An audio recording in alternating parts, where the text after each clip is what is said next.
the last lecture, we investigated the characteristics of a photodetector. Now we see if the photodetector is used in optical receivers,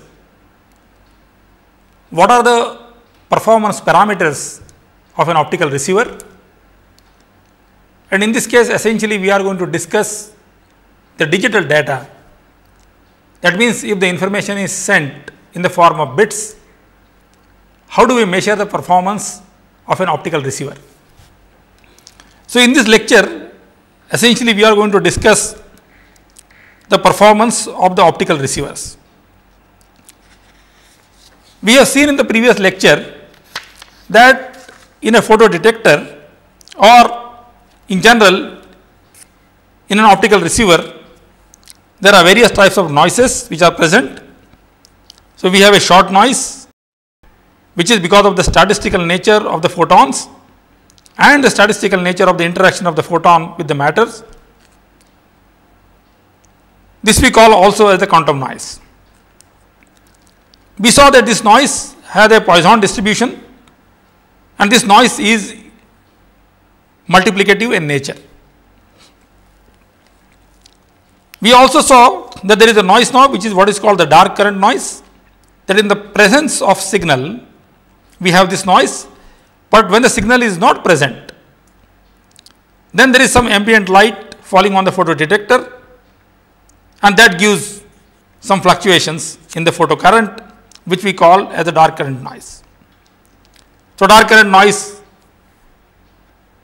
is divided into two categories, what is called the bulk dark current noise, which is essentially inside the device, whereas we have the current which is flowing almost on the surface of the device, which we call as the surface current, and then we have fluctuation in that current, which we call as the surface dark current noise.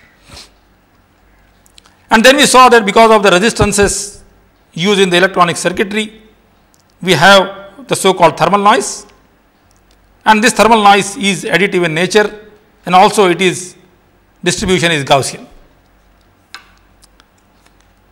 So, in any optical signal, essentially we have combination of all three noises present, and depending upon the optical intensity, either this noise will dominate or this noise will dominate, and so on.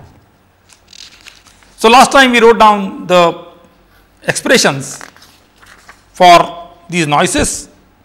So, we are seeing that the quantum noise or the short noise has the variance or mean square value, which is proportional to the mean photocurrent, and it is proportional to the bandwidth. Also, if you use a photodetector, which is avalanche detector, then there is the internal gain, which is given by this factor m, and then we have a noise figure, because again the avalanche process also is a statistical process. Similarly, we had the expressions for the dark current noise. So, this is the expression for the bulk dark current noise. We see the amplification because of the avalanche process, and the surface current does not see amplification because of the avalanche process. And then we have the thermal noise, which has a variance equal to 4 times the Boltzmann constant and the thermal temperature of the receiver, the bandwidth of the receiver, and the load resistance.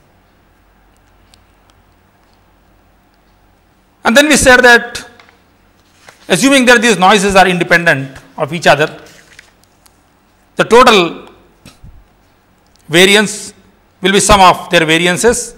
So, we essentially got the noise power, which is the quantum noise plus the dark current bulk noise plus the dark current surface noise plus the thermal noise.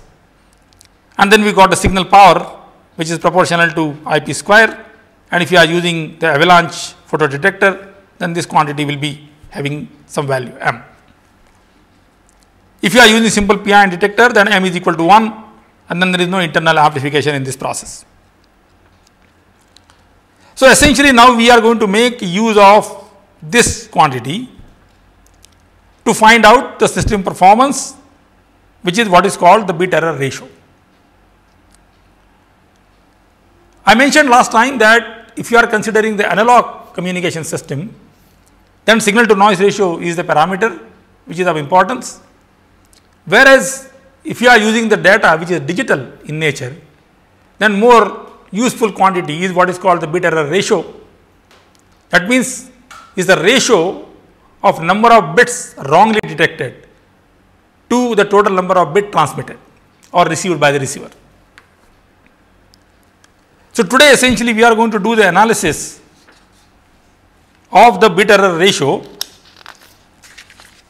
So, we want to now calculate what is called the bit error ratio, and for that we can make certain justifiable assumptions about the data. So, firstly we are going to do the analysis of this for the data which is binary in nature. That means we are sending the information in the form of only two levels, 0 and 1, and let us say 0 means no optical power and 1 means some optical power. While discussing the optical fibers, we have discussed that if you consider the normal semiconductor lasers, the spectral width of this laser is very large, and because of that sophisticated communication modulation techniques cannot be employed because the spectrum of the signal is completely washed out.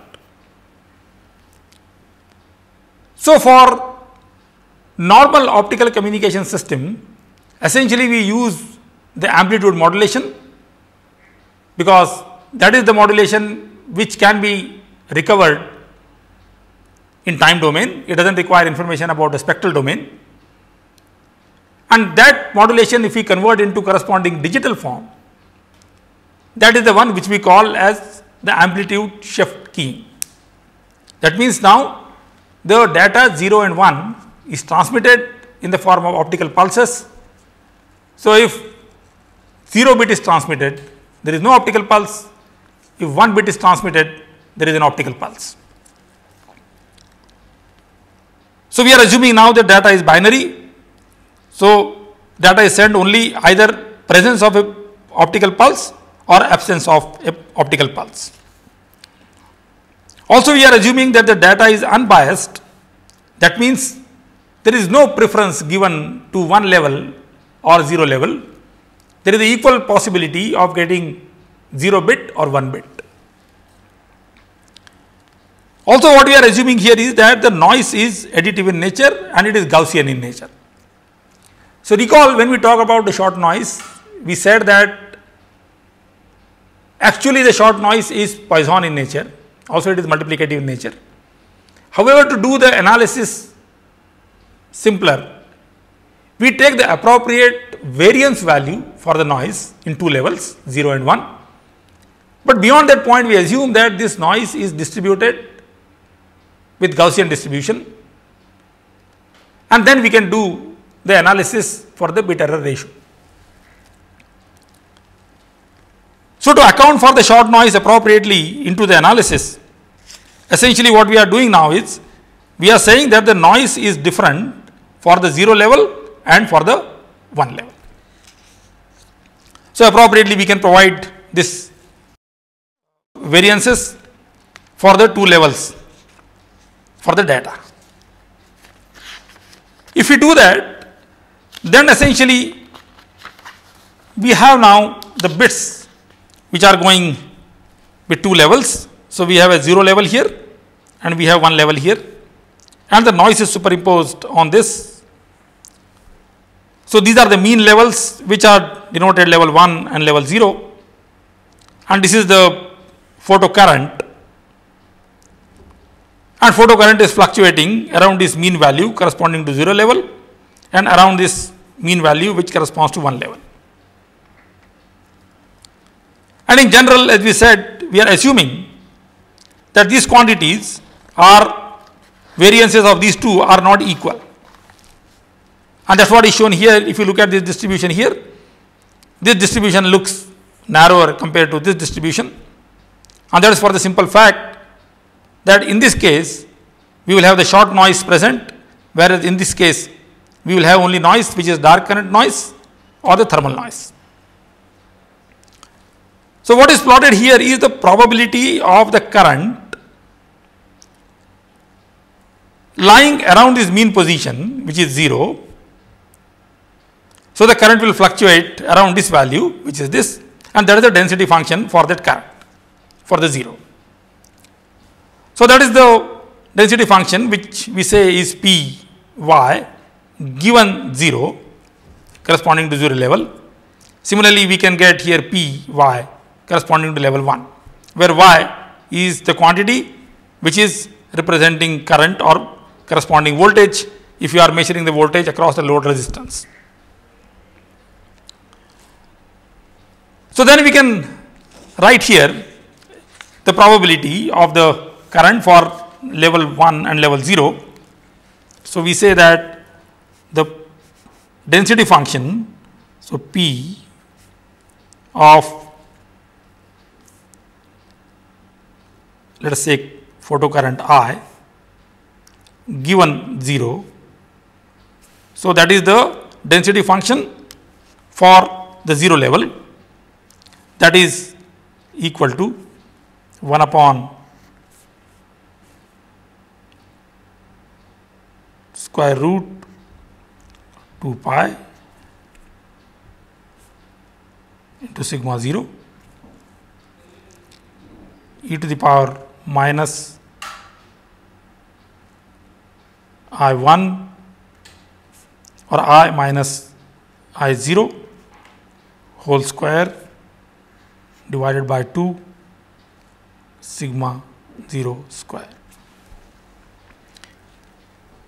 where sigma 0 is the standard deviation of this Gaussian noise, or sigma 0 square is the variance of this Gaussian noise corresponding to 0 level. And I0 is the mean value of the current, which can be 0 if we assume that no light was transmitted in the corresponding to 0 bit, but due to some factors there may be certain low value of light which will be transmitted even during the 0 bit. So, in general, let us leave it that this level is not 0, but this level is given by some I0. Similarly, we have a probability of the current given one level, and that will be equal to 1 upon square root 2 pi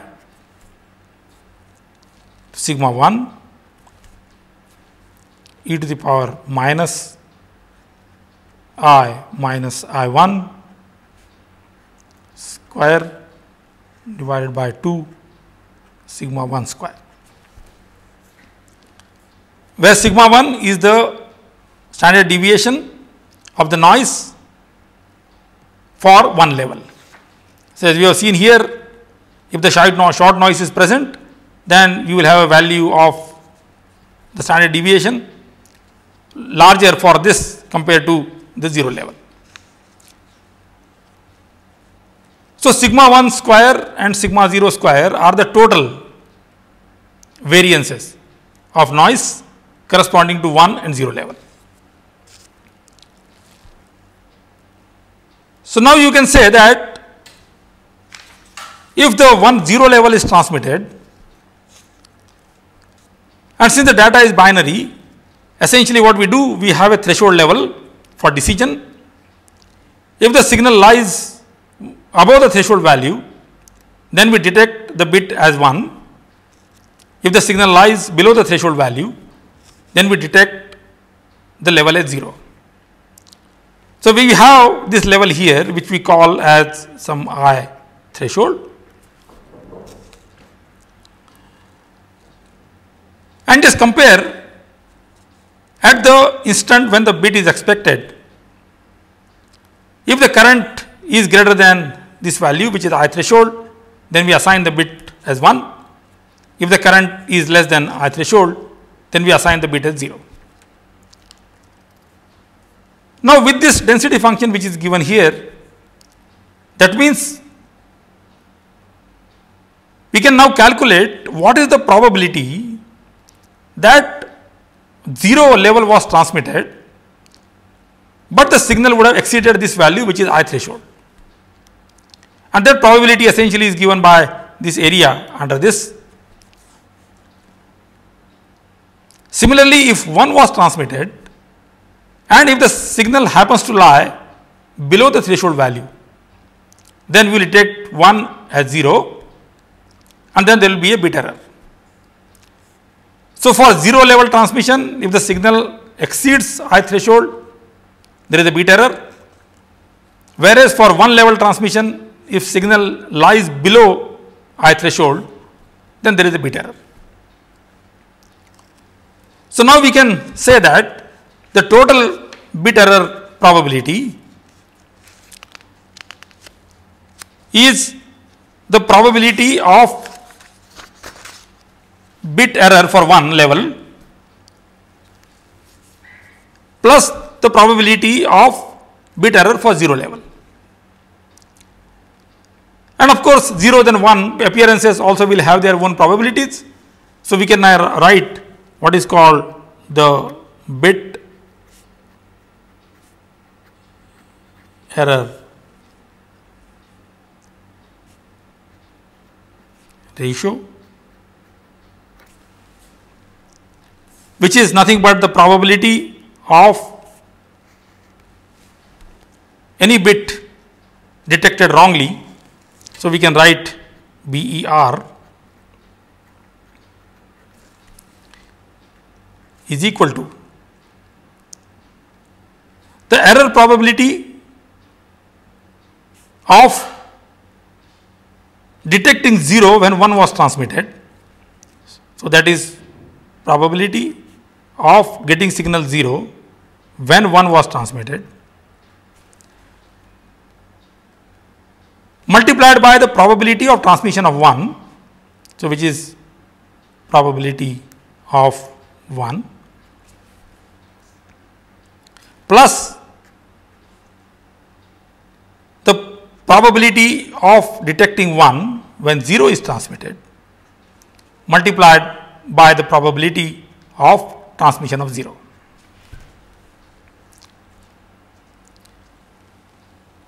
Now, note here we have assumed that the data is unbiased. That means there is a probability of 1 level and 0 level transmission equal. So, we have here P of 1 is equal to P of 0 is equal to 1 by 2. That means, in a data stream which we are receiving, 0 and 1 levels are equiprobable. Therefore, we can write here the BER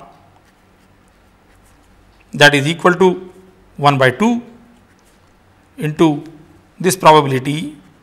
So, that means probability of detecting 0 when actually 1 was transmitted plus probability of detecting 1 when actually 0 was transmitted.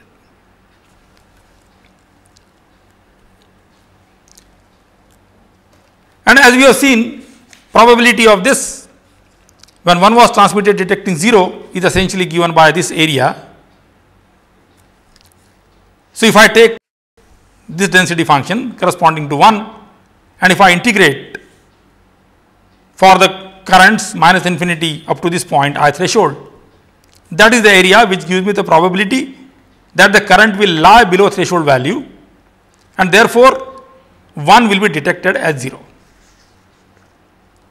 So, we can write that then that this probability of detecting 0 when actually 1 is transmitted,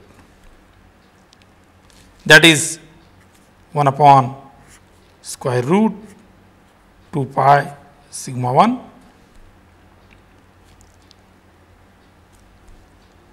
minus infinity to I threshold e to the power minus I minus I1 whole square divided by 2 sigma 1 square to di.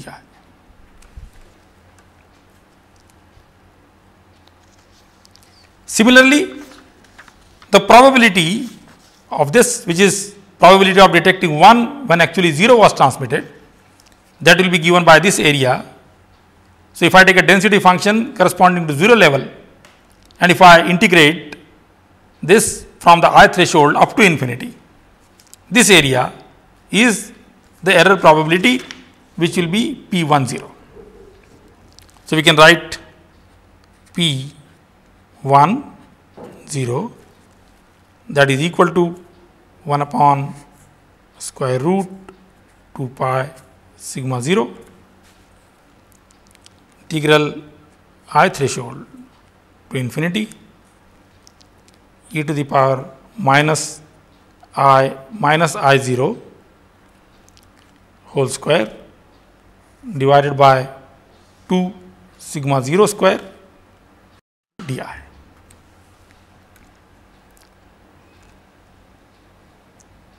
So, once I get this two probabilities, that I can substitute into this expression, and then we got the bit error probability or bit error ratio. Now, these integrals cannot be solved in the closed form. So, essentially they are represented by functions what are called the error functions or complementary error functions. So, the complementary error function is defined as follows.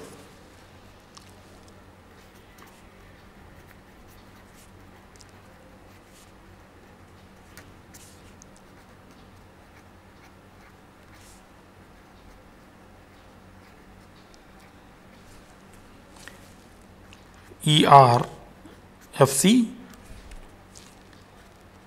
as a function of x, that is defined as 2 upon root pi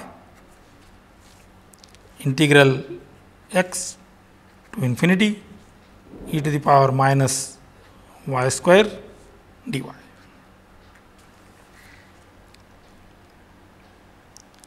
So, taking this definition for the complementary error function, these integrals now can be written as error functions. So, we get the probability of getting 0 when actually 1 is transmitted, that is nothing but half of error function I1 minus I threshold divided by sigma 1 root 2. Similarly, this quantity here P10 we can write as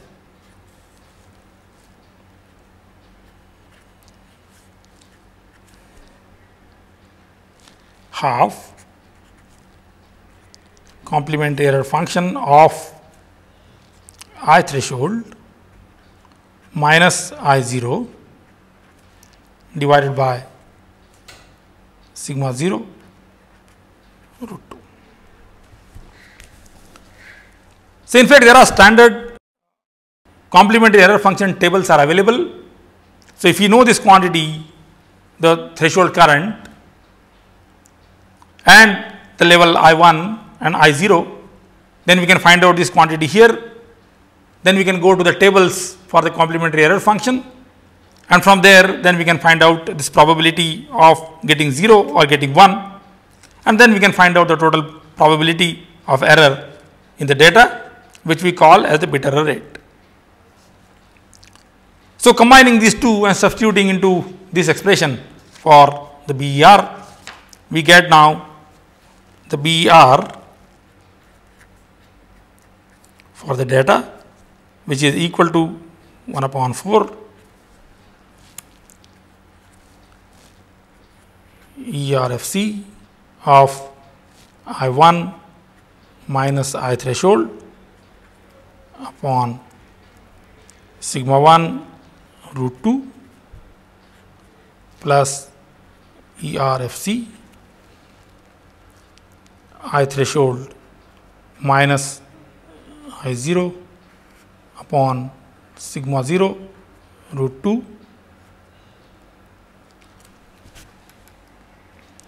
So, this is the expression for the bit error ratio. Now, as one can see here, the bit error ratio now is going to depend upon the threshold current,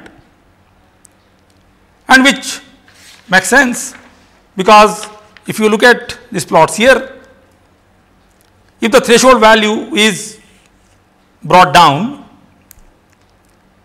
then there will be more errors in detection of 0, because now there will be more probability of signal crossing the threshold level.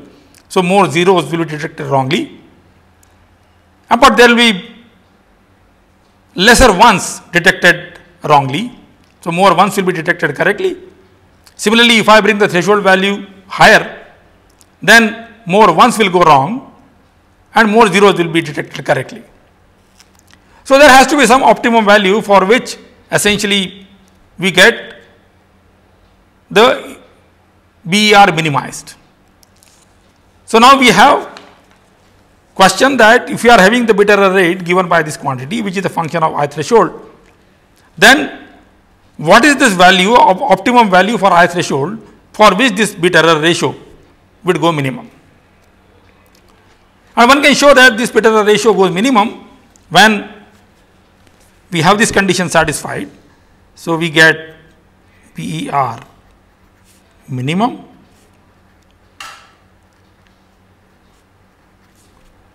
when we have I1 minus I threshold divided by sigma 1 is equal to I threshold minus I0 divided by sigma 0. So, essentially what we are saying is that when these two areas, this area which gives me the error probability of 0 bit and this area which gives me the error probability of 1 bit, when these two areas become equal, that means when the bit error probability for 0 and 1 become equal, that is the time we will get the minimum bit error rate. And that is what is essentially given by this condition here, that when these two become equal, the two areas become equal, and that is what gives you the minimum bit error rate. So, this is the optimum value of the threshold current. So, we can now say that then the optimum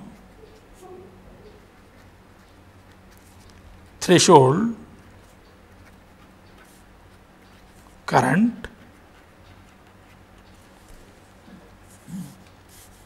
ITH,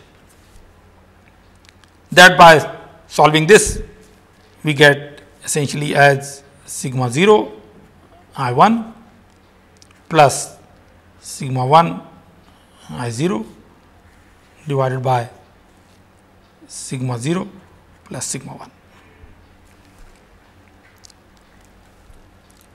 One can verify that if we have a situation that the noise is equal on the 0 bit and the 1 bit, that means when sigma 0 is equal to sigma 1, and that is what will happen if we consider the noise which is only thermal noise, then the sigma 0 equal to sigma 1.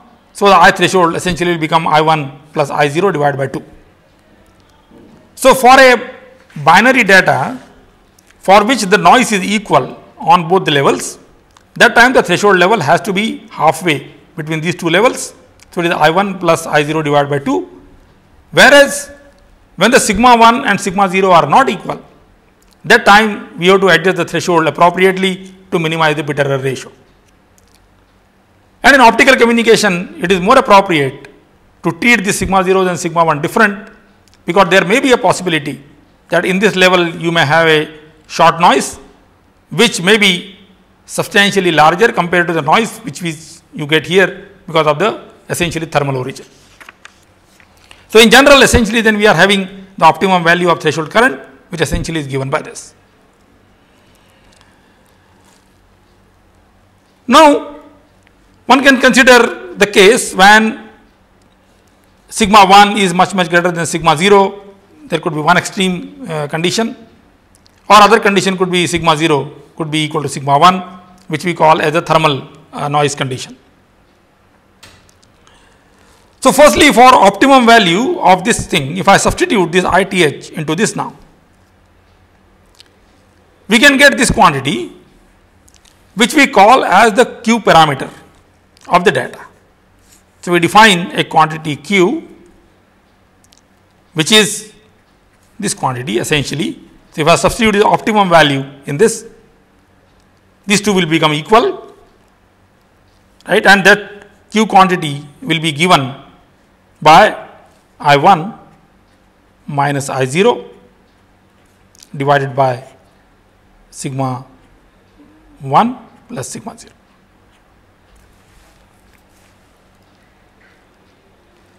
So now we are saying this is the quantity Q, which is the parameter which is now deciding the bit error rate on the data. Now if you look at this thing, what it is telling you physically, if I look at the levels here, we have a 0 level, some fluctuations are there, we have 1 level on which some fluctuations are there. So now if I say this is my 0 level and this is my 1 level, and there is some noise which is present on this, and there is some noise which is present on this. This quantity, which is the level difference between 0 and 1, that quantity is I1 minus I0. I1, this level is I0. So the difference between the mean value of this one and mean value of 0 level, that is the swing which we have in the two levels of the data.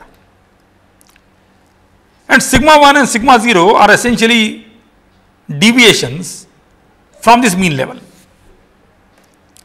So if you consider a Gaussian distribution, typically this would be of the order of about 2.5 sigma 0 from the mean value. Similarly, from this mean value, this deviation, peak deviation would be something like 2.5 into sigma 1.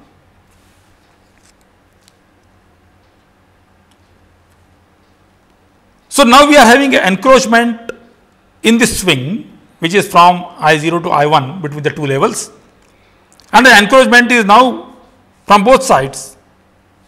This side it is 2.5 times sigma 1 and this is 2.5 times sigma 2, or this encroachment is proportional to sigma 0 plus sigma 1.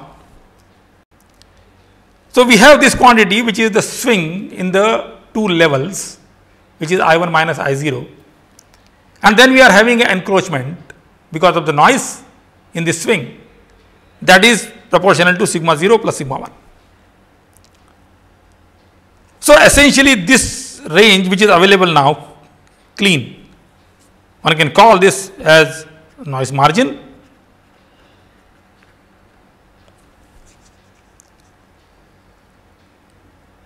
That is the quantity which essentially is this parameter Q.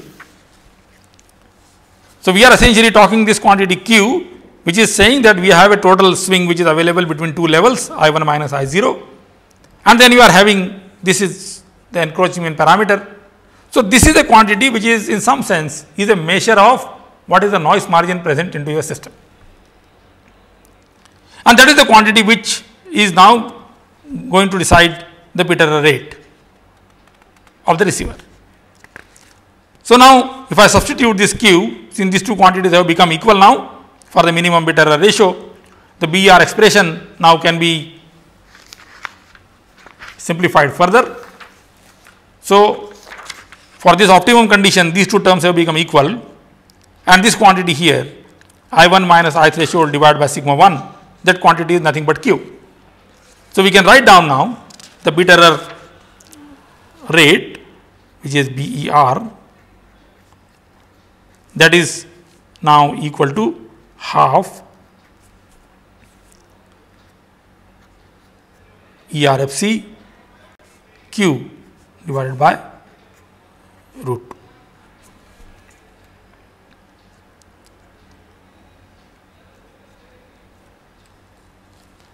This can be approximated to an exponential function for large values of Q. So we can say this is approximately e to the power minus Q square by 2 divided by Q root of 2 pi. And if Q is greater than about 3, then the approximation is quite accurate. So within few percent we get this quantity equal to the complementary error function.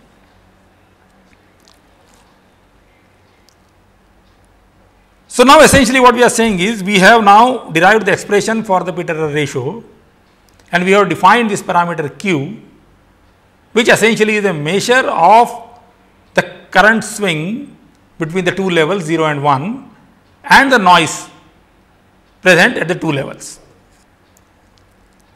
So for a data quality, if you can measure this quantity q, then under the assumption that the noise is of Gaussian nature, we can calculate the bit error rate for the data.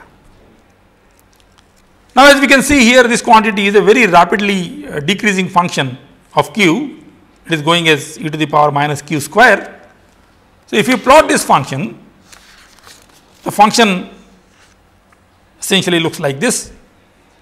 So what is plotted here is quantity q, and on the vertical axis we have plotted this quantity BER. So here we have BER. So as one can see, this vertical scale is logarithmic, and here every division is 10 to the power minus 3. So here this is 10 to the power 0, which is 1, this is 10 to the power minus 3, 10 to the power minus 6, 10 to the power minus 9, 10 to the power minus 12, minus 15, and so on. So we can note here that as the q increases, very rapidly this function drops. That means the bit error ratio or bit error rate drops very rapidly as a function of q. And if we take some standard number now, what bit error ratio will be acceptable value, then we can find out what is the corresponding value of q. So what one can do, one can say that I have a standard bit error rate acceptable for the data, and in optical communication the acceptable bit error rate is 10 to the power minus 9 without any error codes, error corrections. So on the raw data we must get a bit error rate of 10 to the power minus 9. So if you go to this quantity 10 to the power minus 9, you will get this value, typically about q equal to 6, where BER will be 10 to the power minus 9. So we get q equal to approximately 6 for BER 10 to the power minus 9. And then for every 1 unit increase in q, the BER practically drops by 3 orders of magnitude. So if we increase q from 6 to 7, the BER would have dropped almost to 10 to the power minus 12. If we go from 6 to 8, the BER would drop to 10 to the power minus 15. So we see that just by increasing this q factor for the data, the BER can be very rapidly reduced. So by even small increment in this quantity q, we get a substantially small value of the quality factor. If we consider now a situation that the noise is, let us say, short noise dominated, then the sigma 0 could be negligibly small, and one can make certain approximations to this data.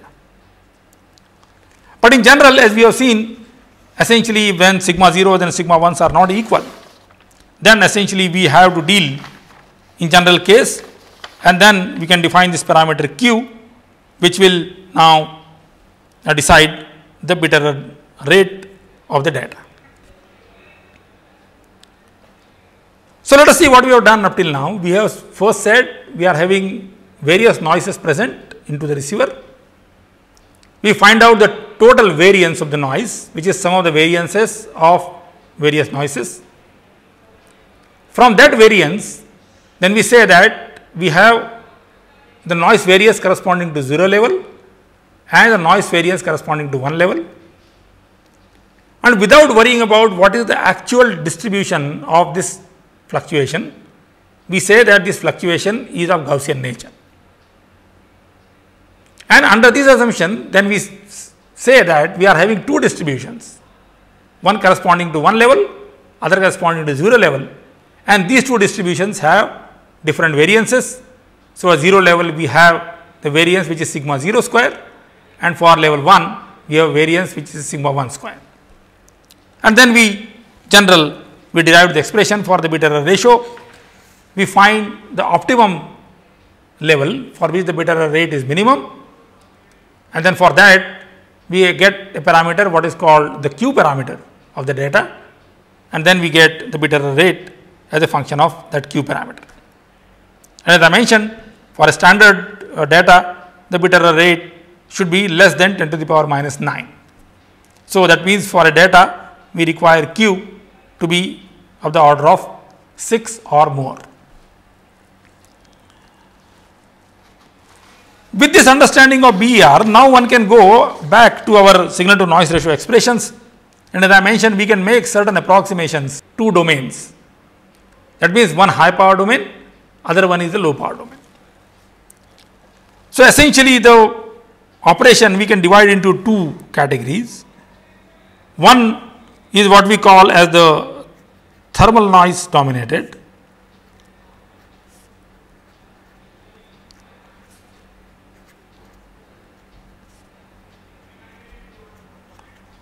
and other one we call as the short noise dominated.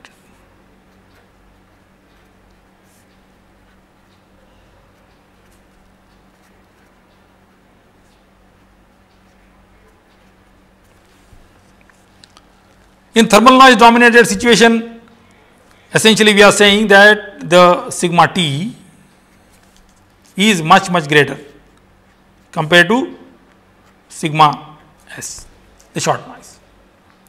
And this essentially happens for the low optical powers. So, when low optical powers, when the short noise is small, that time essentially system is limited by the thermal noise, and in that situation we have sigma t much greater compared to sigma s. And this application probably will be more suited for the 0 level of the data. Whereas, if we go to the 1 level of the data, or if the data amplitude is large, then we have what is called short noise dominated, and in that case we have exactly opposite. So, we have sigma s which is much greater than sigma t. Note also, in an optical communication system, if the receiver is very close to transmitter, where the power is not attenuated significantly in the fiber, then the situation probably would be the short noise dominated, because optical power will be high.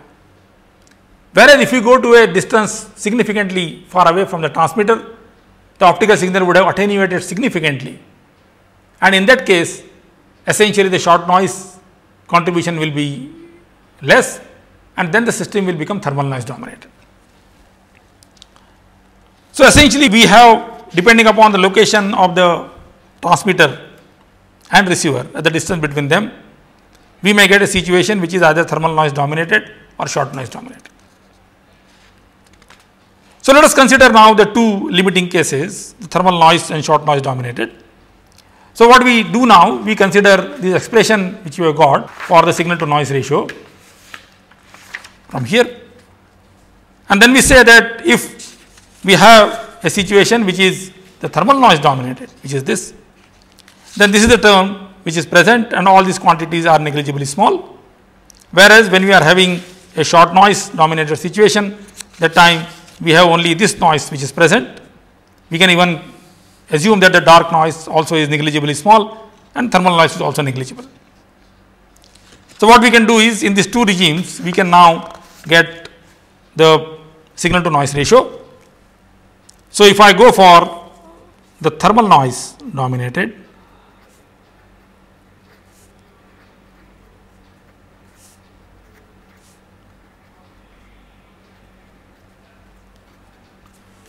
in this situation the signal to noise ratio would be equal to RL responsivity square divided by 4k TB into P of the data. So, we call it Pn. So, note here this quantity we had the photocurrent square for the signal. Now, if the responsivity of the detector is known, which is R, then the photocurrent will be R into P in optical power. So, that is your signal to noise ratio. So, for a given receiver all these quantities are constant. We have responsivity constant, bandwidth constant, temperature constant. So, essentially we can say that this quantity is proportional to RL and P in square. So, in thermal noise dominated regime, the signal to noise ratio improves very rapidly as the optical power. It goes as the square of the optical power. Also, the signal to noise ratio improves with the load resistance, and that is the reason, as you have seen in the detector, that we use a resistance which is normally of a large value, because that essentially helps you in giving you large signal to noise ratio. Then for a given receiver, even if RL is fixed, then we can define a quantity what is called the noise equivalent power,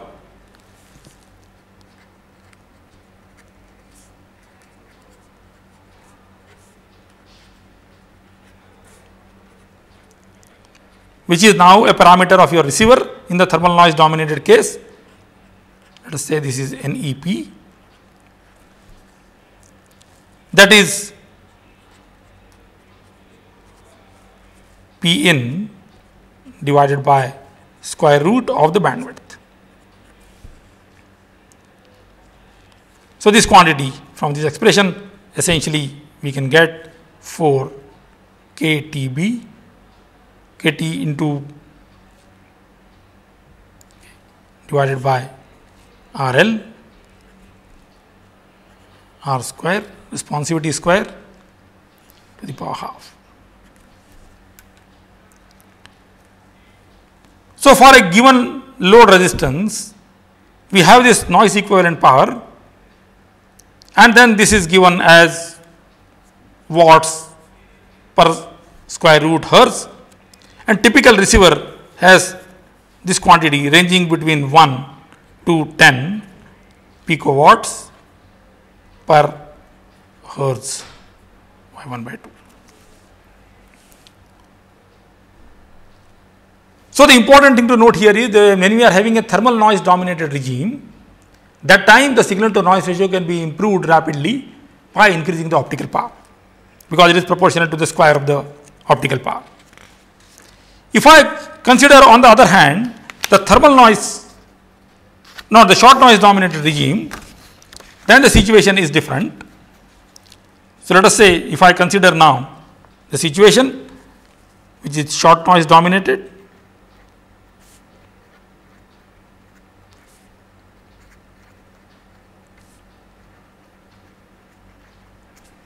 that means sigma s is much greater than sigma t, and in that case essentially we get SNR, which will be equal to the responsivity times PIN divided by 2Q into B.